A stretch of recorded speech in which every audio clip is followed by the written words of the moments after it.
Well, hi, I'm Steve Tattum, founder of Tattum Reading, and this is a presentation on the six syllables. I'm joined by my son, George Tattum, who is also a trainer in this program. And we're going to walk you through the six syllables that basically address 1 million words.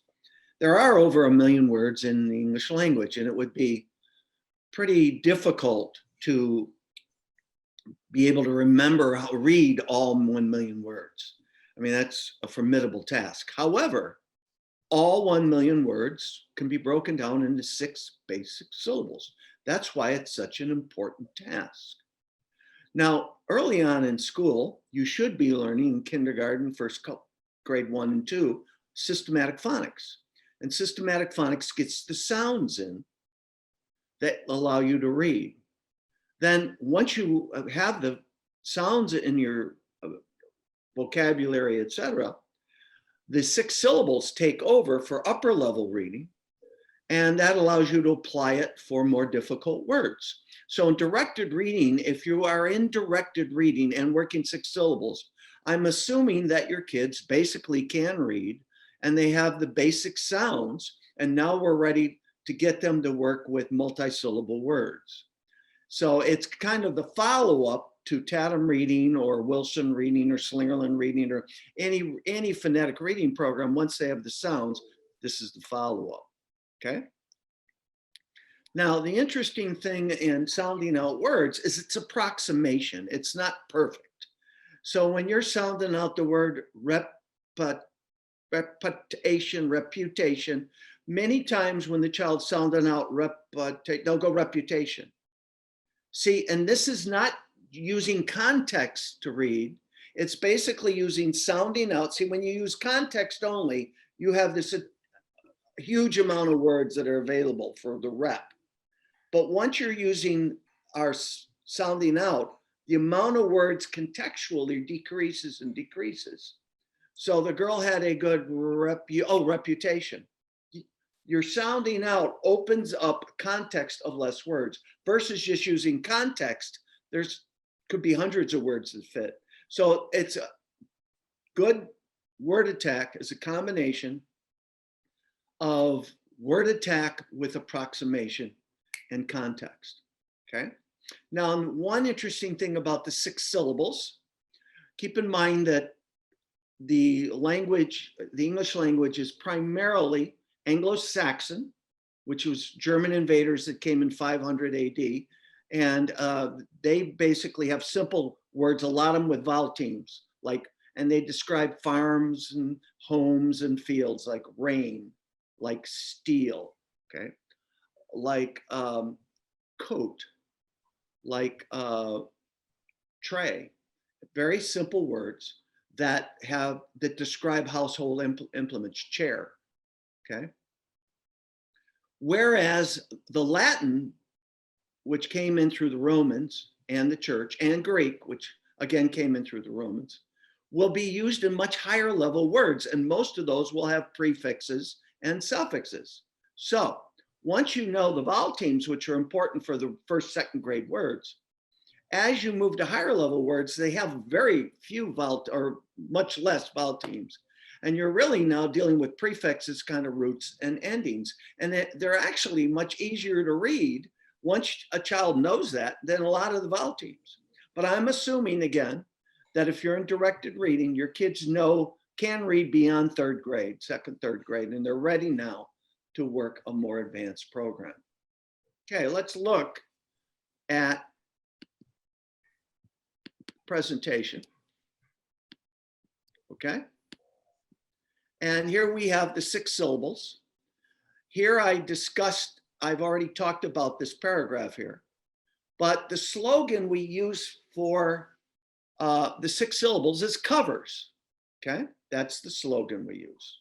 And C is for closed, and there are words like hit, run, met, cat, ship, mask. The vowel, the way that help your kids remember it is the vowel is running the way you read. So we read left to right, so it's running. And here it can only run a short way because it hits a consonant and has its short sound of it. Run, it has its short sound of met. has its short sound of eh. So it's running a short way and runs into a consonant. Now, open syllables, George, can you comment on that? Sure, open syllables, the vowel can run a long way. So these syllables end with that vowel sound. So in that first example, me, we have E at the end of the syllable. The E is able to run a long way. When we're teaching it to kids, we say, okay, the E can run a long way. It's kind of happy. It'll say its name. Me. The next word, he. E ends the syllable. It'll say its name. We call these open syllables. There's no consonant to close in the vowel. Same with she, we, mo. In mo, we have an open syllable. O ends the syllable. Vowel teams are two vowels that work together. And again, just look at some of the real words there: rain, say, boat, few, soil, ouch, saw, move, all basic words. Again, these are primarily in the first 3 grades. Now, if working directed reading or working the syllables, your group, your class, or student has trouble with a vowel team, you write it on a sheet, and that sheet will have 2 columns. It'll have basically prefixes and endings. And then you can put any vowels they have trouble also on the chart. Some people put sounds on the left side of their board or a left side of a notebook, and then the prefixes and suffixes on the other, but you'll just keep track. So let's say the kids have trouble with double O. You just write that down, and then daily review, it can say oo or uh. Now, as a teacher, you don't need to know phonics to know the sound of oo. You just look at the word, they're having trouble with balloon, and you can say, okay, one sound is the oo, and write it up, and then review that. So you will know if you can read the word, which you can, you'll know the sound, and you'll put it there. And then you just review those sounds. It's diagnostic.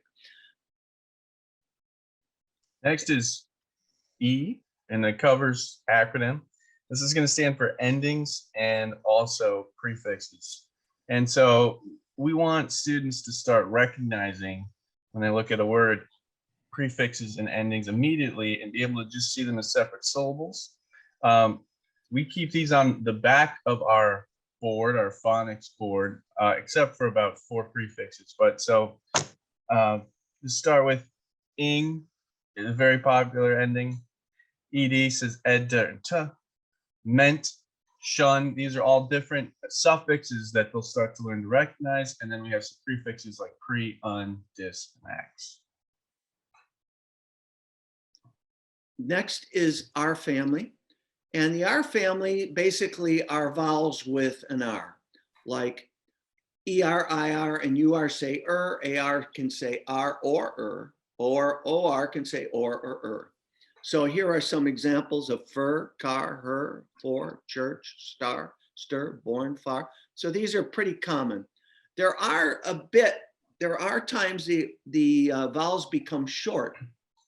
But I'm not going to worry about that. I want to keep it simple, because if you're using context in a word like, let's say his name was, and you try Harry and you go, Harry.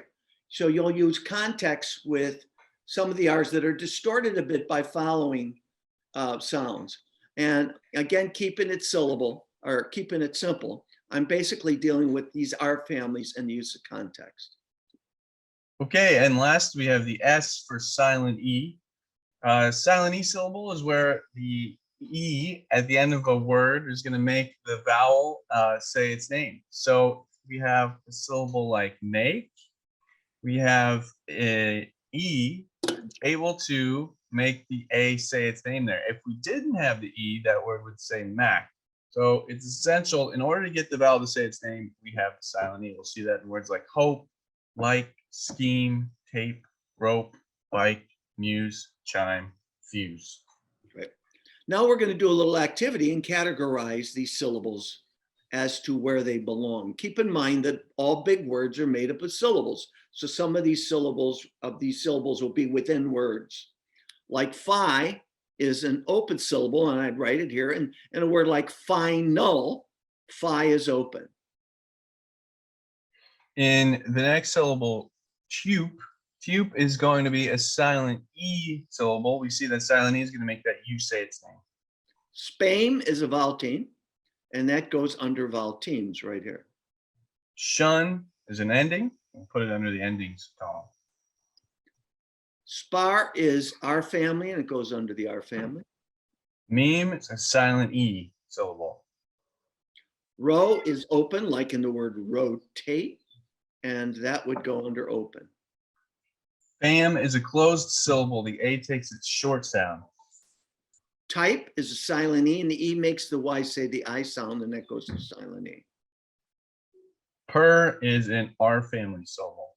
Re is open, and it goes here, Chesp is closed. and that goes here. Low is open, goes here. Vope is a vowel team. O and A is a, we call a walker. Okay.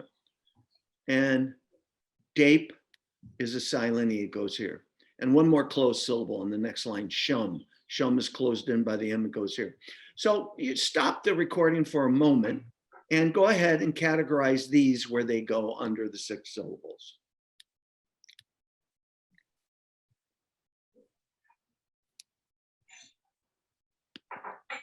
Okay, so we have these 6 syllables that are involved in over 1 million words. And so if you can break the word into the syllables, you can access these words, and your only limitation is, have you heard the word? So if you're going to sound out the word ostentatious, os is closed, ten is closed, ostentate is open, and shus is an ending.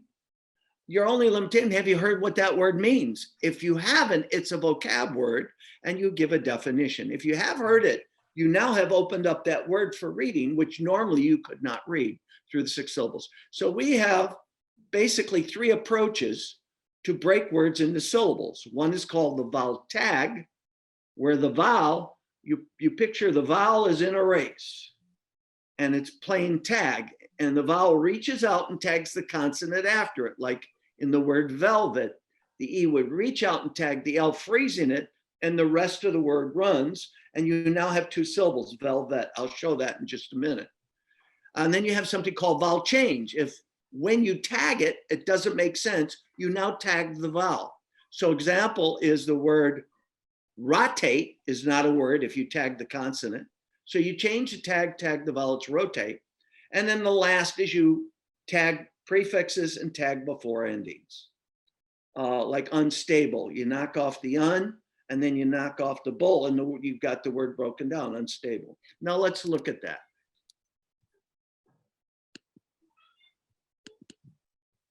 Okay, so syllable division, vowel tag.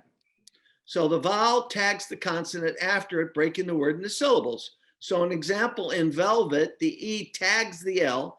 So again, look like you're going in a race, and the E would tag the L, freeze it, and the rest of the syllable would keep running. And so you basically break the word into syllables, velvet. Now in tantrum, the A tags the N, and that becomes a closed syllable, and that's tantrum. George? The next word, the A is going to tag the G.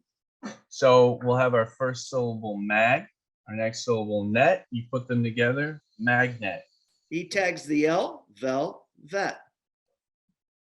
A is going to tag the consonant team. So we have ath and leet, athlete. Yeah, teams are just words, 2 letters that make one sound, like sh or ch or z or, okay? And they're making one sound, or Here you got 2 vowels, and they're going to tag the S, caustic. A is going to tag the N, bandit.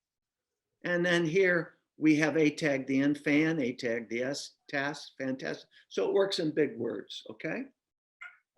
So we're going to quick alternate reading these words just quickly. First, we'd like you to look at it and take a moment and see if you can break them down. So, okay. Now, this would be topic. Several. A tags the N, lantern. Vowel team is going to tag the S. Rooster. AI tags the N, maintain. Hexagon. Hexagon. Company, a company. So a company doesn't sound exactly like it should, and that's where you use word attack with context, a company. Now, when using the vowel tag and the word does not make sense, change the tag and tag the vowel. It's called vowel change. So an example where if I tag this first, open doesn't make sense. So then I change and I tag the vowel open. So this is basically, if the child hasn't heard the word, they can't really do this. So it's a vocab word. But we have them tag first and then change. Now here we're just going to show the change. We're not going to show that the child would try raven first and then raven. We're going to just show what the change looks like as raven. Here, he'd first do potent, that's not a word, and potent. This is latex. George, what's the next? Moment. Notice we're tagging the vowel. I'm going to tag the vowel here, final. Next, George. Label. Then sinus. Locate. All right, so let's go ahead and practice these. Camel, we tag it. That's a word, so we don't have to change it. Rotate's not, so we change it to rotate. Blemish is a word, so we don't have to change it. George? Man is not a word. Change it. Human. Solid's a word. Babby is not a word, so we change it. Baby. Planet's a word. Tirade is not a word. We try tirade. Bonus isn't a word, so we make bonus. Okay. All right, George, tell us about, so we have two approaches, the tag, the change. Tell us about the third one. So we're going to start recognizing our prefixes and our suffixes, and we're going to learn to just tag after prefixes and before suffixes. We also call this kind of like knocking off. You can knock off an ending. We could knock off a prefix and then just deal with the other syllables in between. So if we look at first example, we have a prefix of in, and then we also have a suffix of jun. So if we've knocked those off, we only have to deal with this syllable in between, which is ve. We put those all together, in, ve, jun. Okay, now point here. Notice you don't have to tag or change because you knock off the prefix, you knock off the ending, the word's broken down. Tag and change interact with the prefix and suffix. So sometimes you'll knock off the prefix and have to tag a couple times before you knock off the ending. Okay. Nation, you don't even have to tag anything. You just knock off the suffix by tagging before it, and you have the word nation. So you vowel tag com, then ben, and before the ending nation. If you knew this, that com was a suffix, you'd knock that off as well. All right, let's practice.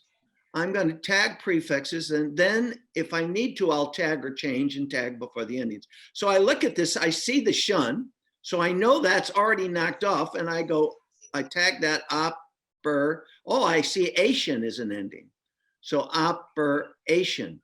So that really makes it simple. George? I see a prefix x and the suffix jun. So we have explosion. Explosion. What's the word? Explosion. Yeah. So again, we get close through context, approximation. We have the prefix trans. I have an Asian here, and that's broken it down, transportation. Okay, I noticed the ending shun. So A tags the T, sat. I tags the S, is. A tags the C, back, and then shun. Satisfaction. And in case you really don't have to even tag here because you have A tags the T, sat, is.